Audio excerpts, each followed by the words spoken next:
Olá, bem-vindos à nossa exploração de hoje. Temos em mãos um material, olha, denso e fascinante.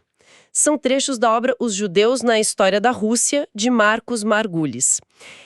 Assim, uma viagem por séculos de história, né, atravessando a vasta paisagem da Europa Centro-Oriental.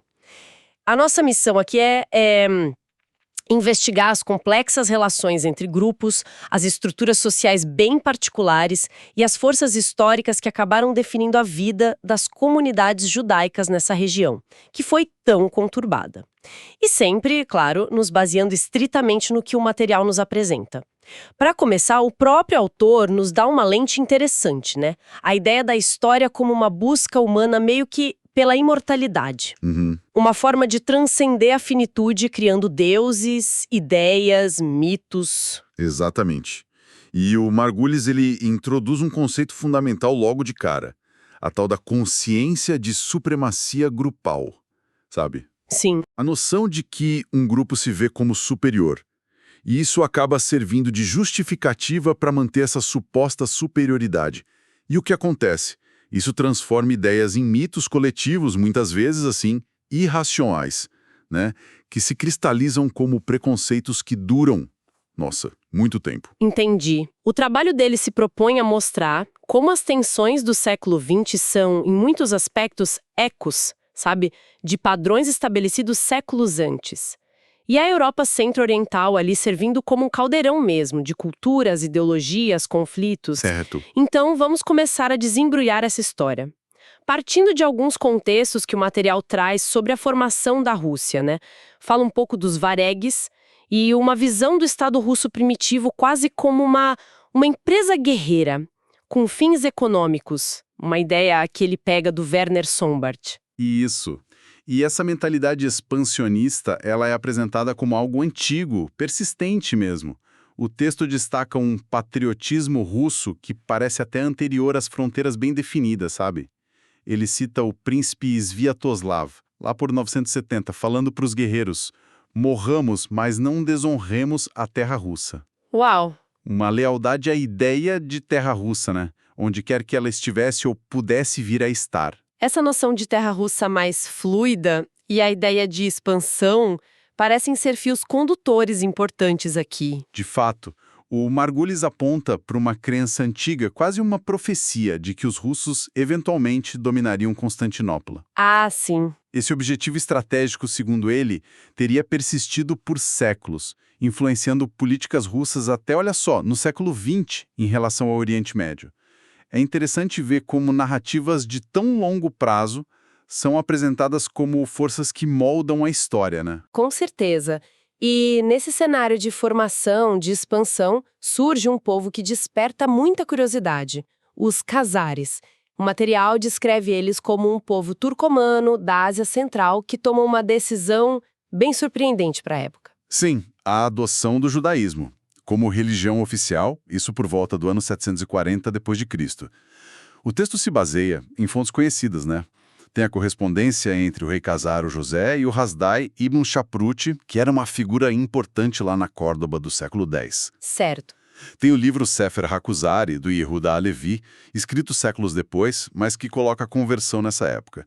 E até um monge beneditino do século IX, um tal Christian Druthmar, menciona os Khazares como um povo que seguia preceitos judaicos. E tem um detalhe intrigante sobre a origem deles, né? Que está na própria correspondência do rei José. Correto. Na carta para o Hasdai, o rei José afirma que o povo dele descendia de Jafé, filho de Noé, e não de Sem, que é o ancestral bíblico tradicionalmente associado às tribos de Israel, né? Ah, interessante. Ou seja, segundo essa fonte, a identidade judaica khazara veio da conversão mesmo, não de uma descendência direta das linhagens bíblicas. E como era a sociedade khazara pelo que está descrito? Olha, era um império com uma base mercantil forte, controlando rotas comerciais vitais ali. Mas não eram só comerciantes, não. Praticavam também uma agricultura até avançada para a região e para a época, com técnicas de irrigação e até sericicultura, a criação do bicho da seda. Sério? Sim, que teria sido introduzida por judeus de origem grega, segundo o texto. Mas esse império teve um fim, né? Teve. O Estado khazaro foi destruído pela Rus de Kiev, liderada justamente pelos Sviatoslav, aquele da terra russa, lá por 968. Com a queda, os cazares se dispersaram. Alguns foram para a Crimeia, se misturando com comunidades judaicas de lá. Outros parecem ter se integrado a grupos caraítas, que era uma seita judaica que rejeitava a tradição rabínica. Essa dispersão, claro, deve ter levado a um aumento da presença judaica em outros centros importantes da região, como a própria Kiev. Como é que essa comunidade se estabeleceu e interagiu com a sociedade local ali? O material indica que sim, houve um influxo para Kiev. Figuras importantes da Igreja Ortodoxa Russa do século XI, tipo o metropolita Hilarião, o superior Feodósio, eles promoviam debates teológicos com judeus, o que sugere uma comunidade já estabelecida, né? E intelectualmente relevante. Debates. Que interessante. Sim. Menciona-se até um bispo de Novgorod, do século XI, Lucas Idiata, que teria ascendência judaica. Mas parece que ao mesmo tempo que tinha essa interação intelectual, começavam a surgir aqueles estereótipos negativos. Pois é. E aqui o material do Margulis traz um ponto bem contraintuitivo, né? Como práticas positivas de higiene, baseadas nos preceitos mosaicos, lavar as mãos, ter abatedouros de padarias exclusivos, os banhos rituais, o mikvah, e até banhos públicos, o balneum judeurum, nos bairros judaicos, como isso pode ter tido um efeito colateral negativo. Como assim? Porque essas práticas contrastavam com a baixíssima expectativa de vida medieval. A estimativa era tipo 35 anos na Inglaterra do século XIII, e provavelmente ainda menor na Europa Oriental. E qual foi a consequência dessa diferença na longevidade que o pessoal percebia? De proteção sobrenatural. Talvez um pacto com o diabo, sabe? Nossa! E essa crença, por sua vez, era usada como justificativa para perseguições, para massacres. O Margulis sugere que até a imagem pictórica do judeu como uma figura mais velha, envelhecida, comum na arte europeia, pode ter raízes nessa percepção de uma longevidade incomum. Além desses estereótipos ligados à religião, ao sobrenatural, o fator econômico também era explorado, não é? O texto fala de um significado bem particular da palavra cabala na Rússia. Exato. Cabala, que em hebraico significa algo como recebimento, tradição, especialmente a mística judaica, ganhou na Rússia um sentido bem sombrio: escravidão, exploração, usura. Mas por quê? Porque, segundo o texto, a palavra se associou à prática de tomar pessoas como garantia de empréstimos. É um contraste impressionante com o sentido de conluio secreto que a palavra depois ganhou em outras línguas europeias, né? Totalmente. E essa associação com finanças, com comércio, também era forte na Polônia, que o material descreve como um refúgio crucial para os judeus por um longo período. Sim, a Polônia se tornou um centro vital da vida judaica. O texto até menciona aquela lenda etimológica curiosa, né? Que deriva o nome Polônia do hebraico Polin, significando aqui descansais, como se fosse uma promessa divina para os judeus errantes. Que interessante! Historicamente, a presença judaica lá se tornou economicamente relevante já no século XII, a ponto de judeus cunharem moedas para reis poloneses, primeiro com inscrições hebraicas de bênção e depois até com seus próprios nomes nas moedas. E um marco legal fundamental nisso foi o Estatuto de Cales, de 1264. O que ele representou exatamente? Olha, foi um divisor de águas. Foi concedido por um rei chamado Boleslau, o Piedoso, depois daquela invasão tártara que devastou a região. O estatuto tinha um objetivo claro de atrair judeus para ajudar na reconstrução, e era uma carta de direitos, assim, notável para a Europa medieval. Que tipo de garantias ele oferecia? Protegia a vida e a propriedade dos judeus de forma explícita, estabelecia regras claras para atividades econômicas, tipo empréstimos e penhores, buscando evitar abusos. E, o que é crucial, tinha uma cláusula que proibia a infame acusação de crime ritual o uso de sangue cristão. Ah, essa acusação terrível. Exato. Proibia a menos que houvesse provas muito robustas, com testemunhas tanto cristãs quanto judaicas, e o acusador seria punido se a denúncia fosse falsa. Uma medida importantíssima contra essa calúnia recorrente. Realmente avançado para o século XIII. E, em termos de organização interna de justiça, o estatuto reconhecia uma autonomia jurídica considerável.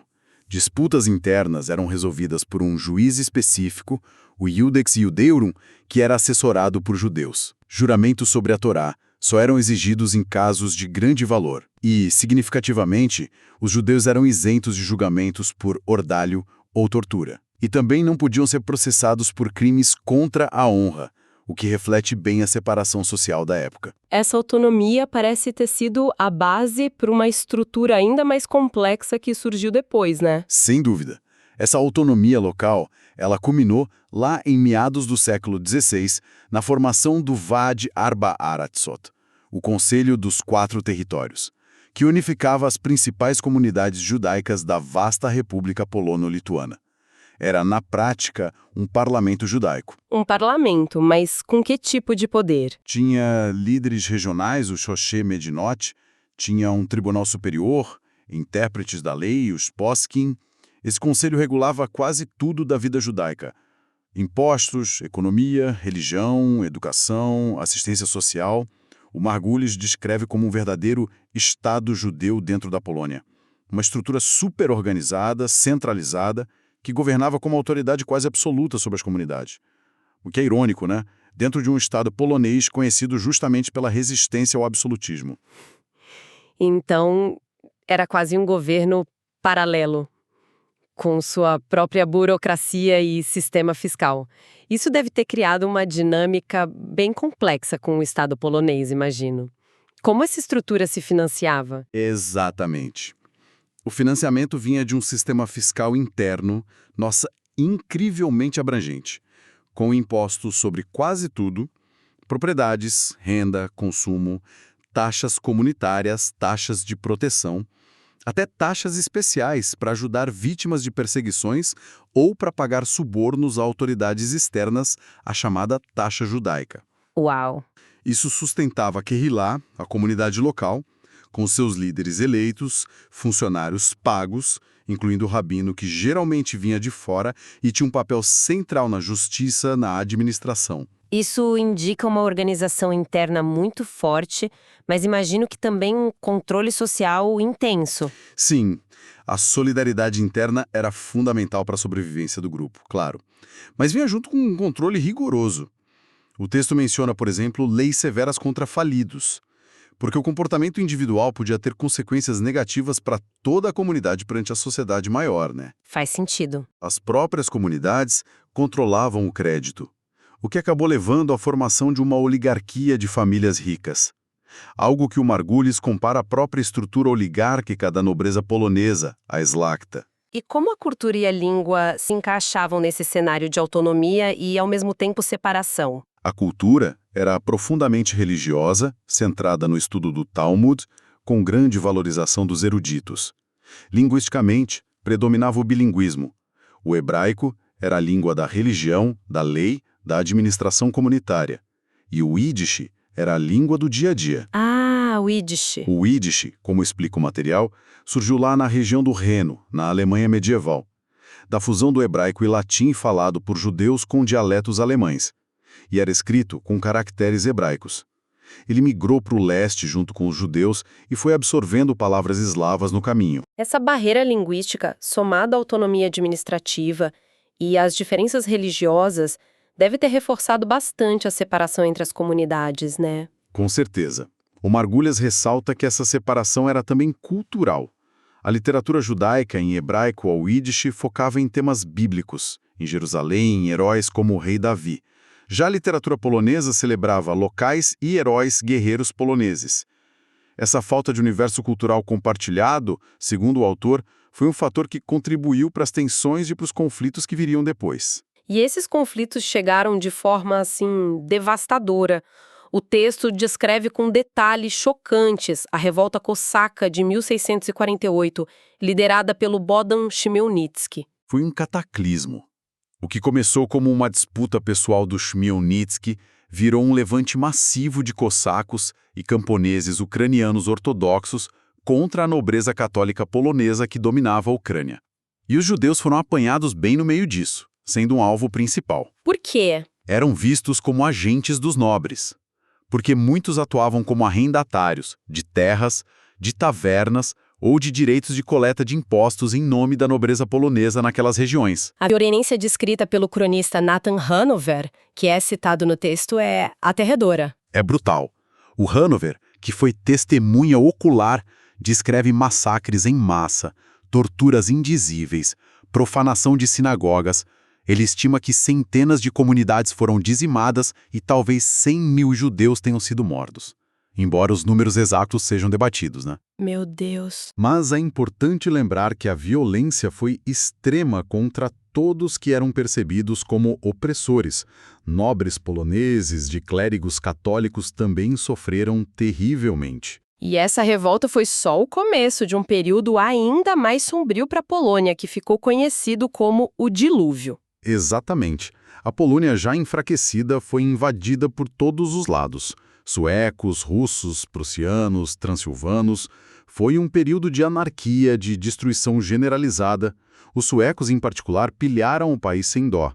E, num ciclo trágico, durante a reconquista polonesa, a busca por bodes expiatórios caiu sobre as minorias religiosas protestantes, outros hereges e, mais uma vez, os judeus, acusados de colaboração com os invasores. Quais foram as consequências de longo prazo desse período todo de caos? Além de mais mortes e fugas de judeus para outras regiões da Europa, as comunidades que sobreviveram ficaram economicamente arrasadas, endividadas por gerações.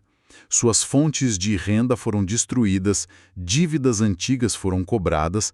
O Margulis sugere que essa sequência de catástrofes consolidou a posição dos judeus como uma casta ainda mais isolada dentro da sociedade polono-lituana. E essa era a situação complexa que a Rússia czarista encontrou quando começou a anexar grandes partes da Polônia-Lituânia, lá no final do século XVIII. Como é que o Império Russo, que era historicamente intolerante à presença judaica, lidou com a incorporação súbita da maior população judaica do mundo? Foi um choque cultural e administrativo imenso para a Rússia. A política czarista tradicional viu o judaísmo como uma ameaça religiosa, ideológica à ortodoxia russa e às suas próprias, digamos, pretensões messiânicas. A resposta à anexação foi uma mistura de restrição, segregação e tentativas contraditórias de controle e assimilação. Qual foi a principal medida de segregação que eles adotaram? A criação da Zona de Residência Fixa, o Pale of Settlement, em 1791. Era uma área gigantesca nas províncias ocidentais do Império, partes da atual Lituânia, Bielorrússia, Ucrânia, Polônia, Moldávia. Fora dessa zona, os judeus eram proibidos de morar, salvo raras exceções. E mesmo dentro da zona, tinha mais restrições sobre onde podiam viver, proibição de morar em certas cidades ou aldeias. Era, na prática, um gueto territorial gigante que só foi formalmente abolido em 1917. Além dessa restrição geográfica enorme, que outras pressões existiam? Olha, uma série de medidas discriminatórias foram impostas ao longo do tempo. Impostos mais altos para comerciantes judeus, expulsões periódicas de cidades importantes como Moscou e São Petersburgo. Tem aquela frase famosa da tsarina Elizabeth I no século XVIII, quando rejeitou argumentos econômicos a favor dos judeus, dizendo: dos inimigos de Cristo não quero nenhum lucro. Forte isso. Houve também tentativas de assimilação forçada, através de escolas russas e controle estatal sobre publicações religiosas. E uma das medidas mais cruéis foi o sistema dos cantonistas. Os cantonistas? Implementado por Nicolau I a partir de 1827. Era o recrutamento militar forçado de meninos judeus, às vezes com só 12 anos, para um serviço militar de 25 anos, com o objetivo claro de convertê-los à força ao cristianismo ortodoxo. 25 anos, que coisa terrível. Um quadro de opressão sistemática, então. Houve alguma tentativa de abordar a questão de forma diferente dentro do próprio regime czarista? O texto menciona a figura do ministro Speransky. Lá no início do século XIX, ele argumentou contra a expulsão de taverneiros judeus das aldeias, mas por razões puramente pragmáticas, sabe? Prevendo prejuízos econômicos. Dizem que o Napoleão Bonaparte elogiou a visão dele, mas o Speransky acabou sendo afastado pelo czar. Falando em Napoleão, o material também aborda o impacto das ideias e ações dele, como aquele apelo de 1799 por direitos judaicos e até possíveis planos para um Estado na Palestina. Como isso ressoou na Rússia e entre os judeus de lá? Gerou uma situação bem paradoxal. Para o Estado russo, os planos de Napoleão eram uma ameaça geopolítica direta às suas próprias ambições no Oriente Médio. Mas para muitos judeus religiosos na Rússia, a perspectiva de emancipação oferecida por Napoleão, que vinha associada à Revolução Francesa, ao secularismo e à potencial dissolução das estruturas comunitárias tradicionais, parecia uma ameaça ainda maior à identidade judaica do que a própria opressão czarista. O que levou a uma escolha surpreendente, então. Sim, surpreendentemente, muitas comunidades judaicas na Rússia apoiaram ativamente o esforço de guerra russo contra Napoleão em 1812. Só que essa lealdade à Rússia, por ironia, acabou alimentando ainda mais o antissemitismo polonês depois da derrota de Napoleão, já que os poloneses tinham, em sua maioria, apoiado o imperador francês. É um exemplo da complexidade das lealdades e dos medos que estavam em jogo, né? Uma teia realmente complexa. Avançando um pouco, para o final do século XIX e início do XX, a situação na Rússia czarista melhorou em algum aspecto? Não significativamente. As restrições na zona de residência continuaram, resultando numa pobreza extrema para a maioria da população judaica, como descrito por observadores estrangeiros da época. O material também menciona a análise influente, embora controversa segundo Margulis, do Karl Marx sobre a questão judaica, que associava o judaísmo essencialmente a práticas econômicas capitalistas, vendo a superação do capitalismo como a solução para o problema judeu. E a Revolução de 1917, ela trouxe a emancipação que se esperava? Bom, a zona de residência foi abolida e, formalmente, os judeus ganharam igualdade civil. No entanto, o antissemitismo que estava tão arraigado na sociedade não desapareceu. Ele só mudou de forma. Na era soviética, ele ressurgiu disfarçado de campanhas ideológicas. Como assim? Contra o cosmopolitismo sem raízes, uma acusação frequentemente dirigida a judeus por causa das suas ligações internacionais. Contra o trotskismo, usando a origem judaica do Trotsky, e mais tarde, de forma bem virulenta, contra o sionismo, que virou um código para perseguir qualquer expressão de identidade judaica ou ligação com Israel. Aquela tentativa de criar uma pátria judaica socialista em Birobidzhana, Sibéria, para ser um contraponto ao sionismo, foi um fracasso notório. Atraiu pouquíssimos judeus. O Margulis também aponta o silêncio oficial soviético por décadas sobre o fato de muitas vítimas do nazismo, em locais como Babi Yar, serem especificamente judias. Um silêncio que só começou a ser quebrado lá nos anos 60, em parte graças ao poeta Evgeny Yevtushenko. Ufa! Realmente uma jornada longa, turbulenta. Ao olharmos para esse panorama vasto que o material do Margulis nos apresenta, quais são as grandes linhas que se destacam, na sua opinião? Olha, vemos uma história marcada por uma tensão constante entre a busca judaica por autonomia religiosa, cultural, administrativa e a realidade de viver como minoria em sociedades frequentemente hostis ou, na melhor das hipóteses, ambivalentes. A capacidade de criar estruturas internas fortes, como a Kehila e o Vaad na Polônia, foi crucial para a sobrevivência e para a preservação da identidade. Mas isso também reforçou um certo isolamento, né? Fica muito claro como os fatores econômicos, religiosos, políticos e sociais se entrelaçaram de maneira complexa. O papel econômico dos judeus ora era bem-vindo, ora gerava ressentimento. A diferença religiosa foi fonte constante de atrito, alimentando estereótipos, violência, e as políticas dos estados dominantes oscilaram muito entre tolerância pragmática, tentativas de assimilação forçada e perseguição aberta. Exatamente. A resiliência das comunidades é notável, sem dúvida. Mas o preço pago em termos de sofrimento, de tragédia, foi imenso. E o Margulis faz questão de nos alertar contra julgamentos fáceis do passado. Ele enfatiza a necessidade de entender a complexidade dos eventos, reconhecendo que a história humana é frequentemente movida não apenas por lógica ou grandes planos, mas também por insensatez e pelo aleatório. E para quem nos ouve, fica então a reflexão final proposta pelo autor no material que a gente recebeu. Diante dessa longa e dolorosa crônica de desencontros na Europa Oriental, Por que essa persistente incapacidade intergrupal de conviver? Seria a história, no fundo, como ele sugere, essencialmente uma sequência de conflitos? Uma pergunta incômoda, mas necessária, para a gente continuar pensando. Até a próxima análise.